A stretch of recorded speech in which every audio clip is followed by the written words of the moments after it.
تک ہو؟ کب تک ہو؟ وزیر اعظم ہو تو کب تک ہو؟ ہم نے تو دیکھا ایک بندہ وزیر اعظم ہوتا ہے اگلے دن لکھا ہوتا ہے مجرم ہے، ایک بندہ صدر ہوتا ہے اگلے دن لکھا ہوتا ہے ملزم ہے. کہ کیا بات کرتے، یہ تو آنے جانی. حضرت امام مالک بیٹھے تھے ہارون رشید کے پاس، سخت پیاس لگ گئی ہارون رشید کو، اتنی سخت گرمی پیاس. یہ روزہ کھول کے نا کوئی چیز نہ ہو، پانی ہو تھوڑا سا ٹھنڈا سادہ پانی، تو دل کرتا ہے سارے پی جائیں آج. حضرت مولا علی نے مثال دی ہے، شیر خدا نے. حضرت علی نے انوکھی بات کرتے، کہتے ہیں نا مجھے فلاں جان سے پیارا ہے. تو شیر تھے نا، تو شیروں جیسی باتیں کرتے تھے. کسی نے پوچھا آپ کو نبی پاک صلی اللہ علیہ وسلم سے کتنا پیار ہے؟ تو فرمانے لگے سخت گرمی سخت پیاس میں جتنا بندے کو ٹھنڈے پانی سے پیار ہوتا ہے مجھے اس سے بھی بڑھ کے اپنے نبی سے پیار ہے صلی اللہ ہو. کیسی مثال عطا فرمائی.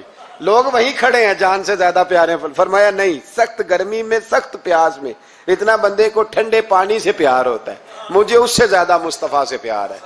یہ مولا علی کا فرمان ہے. ہارون رشید کو پیاس لگ گئی تو پانی کچھ دیر سے آیا تو تڑپنے لگا، پانی لاؤ، گلا خشک ہو گیا. گھنٹہ ہو گیا، شور کرنے لگا، جلال میں آ گیا، تڑپ، لاتے کیوں نہیں، جلدی کرو. جب بندہ گرمی میں آتا ہے نا باہر سے تو پانی دیر سے آیا نا تو دل کرتا ہے کہ وہ ہو سکتا ہے گھر میں کوئی بم بھی پھوڑ دے. پانی کو دیر سے آیا ہے، پہلے پانی. اس لیے سمجھدار خواتین باہر سے جب کوئی آتا ہے تو پہلے پانی لاتی ہیں، پانی پی لیں جناب. تو ہارون رشید تڑپ رہا ہے، امام مالک قریب بیٹھے تھے. خادم کہنے لگا حضور ایک کنواں خشک ہو گیا ہے اور دوسرا آپ کی شایان شان نہیں، پانی صاف نہیں، تو تیسرے سے بندہ لینے گیا ہے، آ رہا ہے. بندہ تھوڑی دیر سے آیا تو ہارون رشید بڑا پریشان تھا. اب بات امام مالک کر رہے تھے تو وہ نہ توجہ اس کی پانی کی طرف تھی. پیالہ پانی کا اندر داخل ہوا تو ہارون رشید کا دل کرتا تھا کہ اڑ کے پانی کے قریب چلا جاؤ، لپک رہا تھا پانی کی طرف. جب پانی آیا اس کو پکڑایا تو امام مالک رحمت اللہ علیہ کہنے لگے بادشاہ ذرا ٹھہر جا، پی لے، نہ آگے ہے نا اب تیرے قبضے میں ہے، ایک مسئلہ مجھے بتا لے پھر پانی پینا. ہارون رشید ایک رات پہلے نا بڑی باتیں کر رہا تھا کہ میں حکومت صحیح چلا رہا ہوں، میرے معاملات بڑے اچھے، اپنی حکومت کی تعریفیں ایک رات پہلے ہو رہی. اب جب پانی پینے لگا تو امام مالک اس کو رات والی بات پہ اسے سمجھانا چاہ رہے ہیں. فرمانے لگے بادشاہ رک جا. رک گیا. آپ فرمانے لگے اگر یہ پانی ملتا ہی نہ، پورے ملک میں نہ ملتا، پھر تجھے پتہ چلتا پوری دنیا میں نہیں. ذرا سوچیں آپ، اگر پانی خدا نہ خواستہ اگر پانی ملے ہی نہ، کہا نہ ملتا، پانی کو کوئی اہمیت تو نہیں نا ہم دیتے، نلکا کھلا ہے تو کھلا ہے، اور اگر ملے نہ تو ہماری بنیادی ضرورت ہے پانی، ایک قدم نہ لوگ چل سکے. کہا ہارون رشید اگر ملے ہی نہ اور اگر تجھے لینا پڑے ایک پیالہ پانی کا تو کیا دے کے لے گا؟ کہنے لگا میں اپنی آدھی سلطنت دے دوں گا، آدھی حکومت اور پانی کا پیالہ لے لوں گا. امام صاحب فرمانے لگے چل سمجھ میں آ گیا، پی لے پانی. اس نے پی لیا. تو پیا اس طرح کہ پانی پیالہ منہ سے لگایا تو اتارا تب بھی جب ختم ہو گیا. تو امام صاحب فرمانے لگے پی لیا؟ کہ پی لیا. فرمانے لگے ایک مسئلہ اور بتا، اب اگر تو نے پانی پی لیا تیرا پیشاب بند ہو جائے، یہ پانی پینے کے بعد پھر پیشاب آنا بھی ضروری ہے، اگر بند ہو جائے تو پھر کیا دے گا؟ تو امام صاحب کی طرف غور سے دیکھنے، فرمانے لگے سوچ کے بتانا. کہنے لگا حضور آدھی سلطنت باقی کی بھی دے دوں گا. تو امام صاحب نے رومال اٹھایا کندھے پہ رکھا، چلنے لگے. کہاں جا رہے ہو؟ فرمانے لگے اس بادشاہ کے پاس کیا بیٹھنا جس کی پوری سلطنت کی قیمت پانی کا ایک پیالہ ہے. ایک پیالہ پانی کا اگر نہ ملے تو آدھی گئی اور پیشاب نہ آئے تو باقی بھی. کہنے لگے تو کس سلطنت کی باتیں کرتا ہے؟ کل من علیہا فان، ہر چیز. اب یقین کریں ہمارے پاس کو بندہ بیٹھ جائے نا تو ہم اسے ہلنے نہ دیں، ہم اسے کہیں تجھے پتہ ہی نہیں اصل بادشاہ میں ہی ہوں. میں تو کچھ ایسے لوگوں کی باتیں بھی سنتا ہوں، مجھے لگتا ہے امریکہ میں بھی حکومت یہی بنواتے ہیں. اتنی زبردست گفتگو کرتے ہیں، اتنا اعلیٰ تجزیہ نکالتے ہیں کہ مجھے لگتا ہے سارے ملکوں کے بادشاہ ان سے مشورہ کرتے ہیں. اس قدر زیادہ ہم نے اپنے آپ کو تن کے بڑا کر لیا ہے. کنٹرول میں رہیں، کنٹرول میں. ہلاکو خان نے بڑے لوگ مروائے تھے، بڑے. بغداد میں 20 لاکھ آدمی قتل کروایا اس نے. 20,000 نہیں میں نے کہا، ذمہ داری سے حوالہ دو. کتنے لوگ بولیے؟ 16 لاکھ آدمی اس نے تلوار سے مروایا.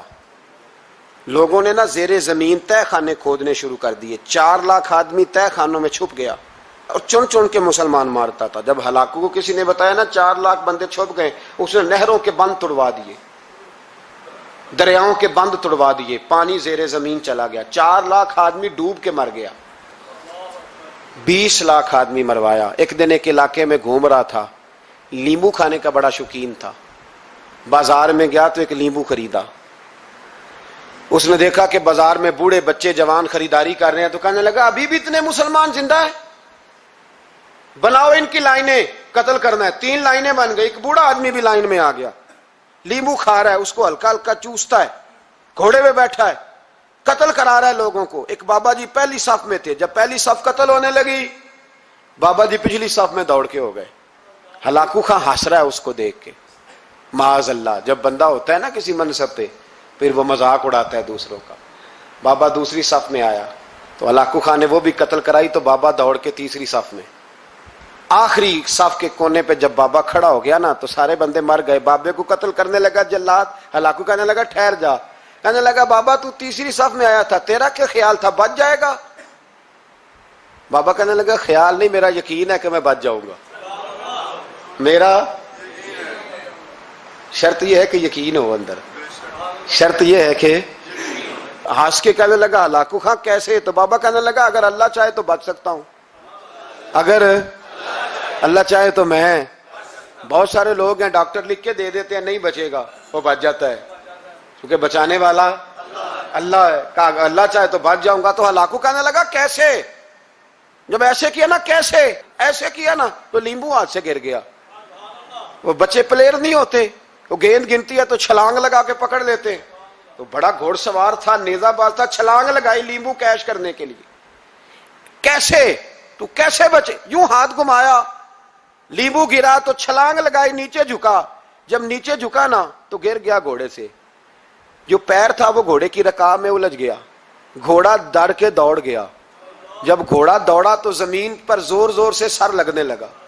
سپاہیوں کہتا دوڑو اس کو پکڑو. سپاہی بھی دوڑے پر گھوڑا قابو نہ آیا. گھوڑا اس وقت رکا جب نہ اس کا چہرہ پہچانا جاتا تھا, نہ آنکھیں سلامت تھی, نہ ناک سلامت تھی. اس کی کھوپڑی ساری اس طرح چور چور ہو گئی جیسے کسی نے ہتھوڑے کے ساتھ پیسی ہو. ہلاکو کی لاش سے خون بہ رہا تھا. بابا ہنس رہا تھا. ایک سپاہی کہنے لگا بابا تو کیوں؟ کہنے لگے میں اپنے رب کی قدرتوں پہ مسکرا رہا ہوں. کل من علیہ فان ویبقی وجہ ربک ذو الجلال والاکرام. کا میں نے اسے سمجھایا تھا کہ بچانے والا بچا لیا کرتا ہے, تو اس نے مجھے. سکندر اعظم نے 32 سال کی عمر میں آدھی دنیا فتح کر لی تھی.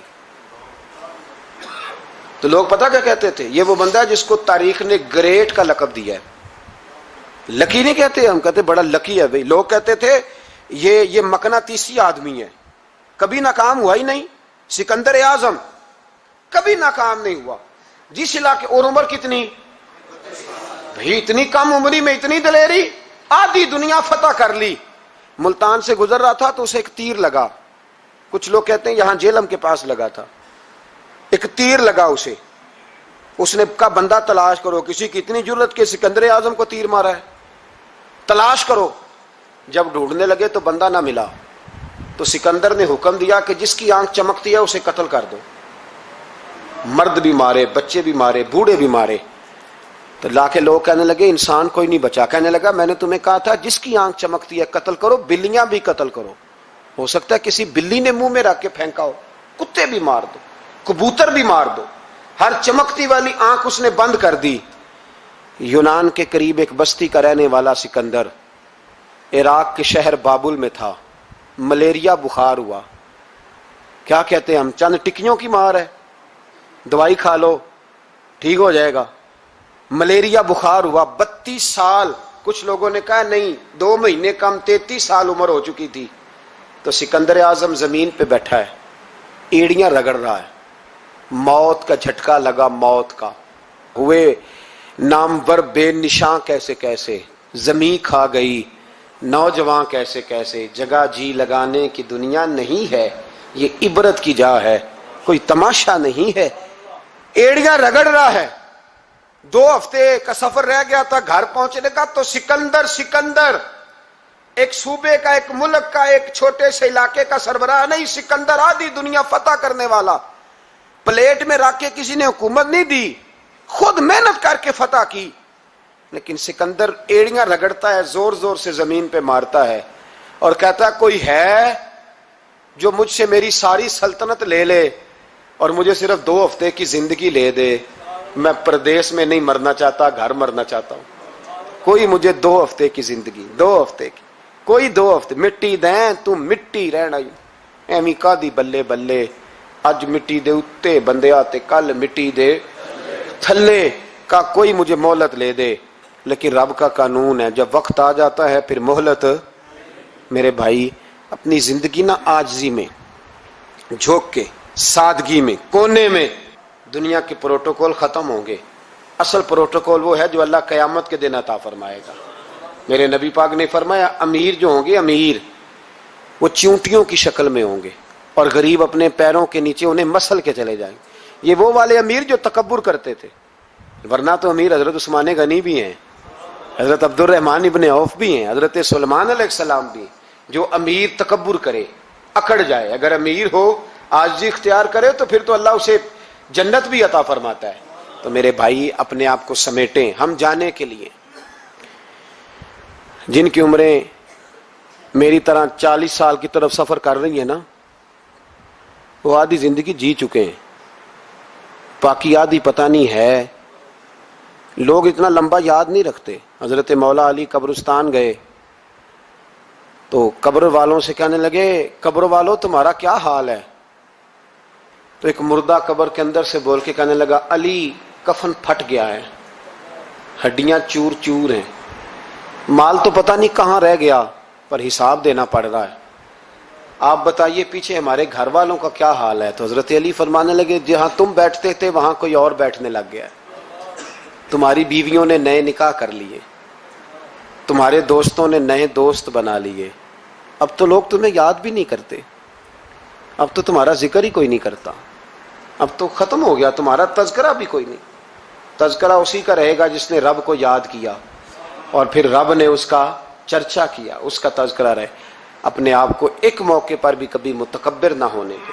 عاجزی حسن ہے زندگی کا. خزانہ آئے تو قارون نہ بنے، محل بنائیں تو شداد نہ بنے. اگر اللہ تعالیٰ دولت دے تو کبھی بھی اپنے آپ کو نمرود اور فرعون نہ بننے دے. اقتدار ملے تو کبھی بھی اپنے آپ کو ہلاکو خاں اور چنگیز خاں نہ بناؤ. اور اگر نمازی بنو تو وہ والے نمازی بنو جو نمازی بھی ہوتا ہے.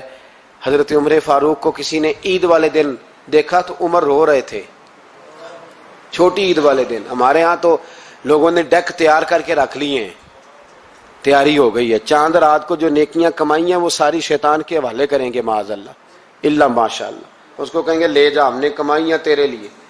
فوراً پہلی رات ہی، ادھر اعلان ہوا نہیں ادھر تماشے لگے نہیں معاذ اللہ. حضرت عمر عید والے دن رو رہے تھے.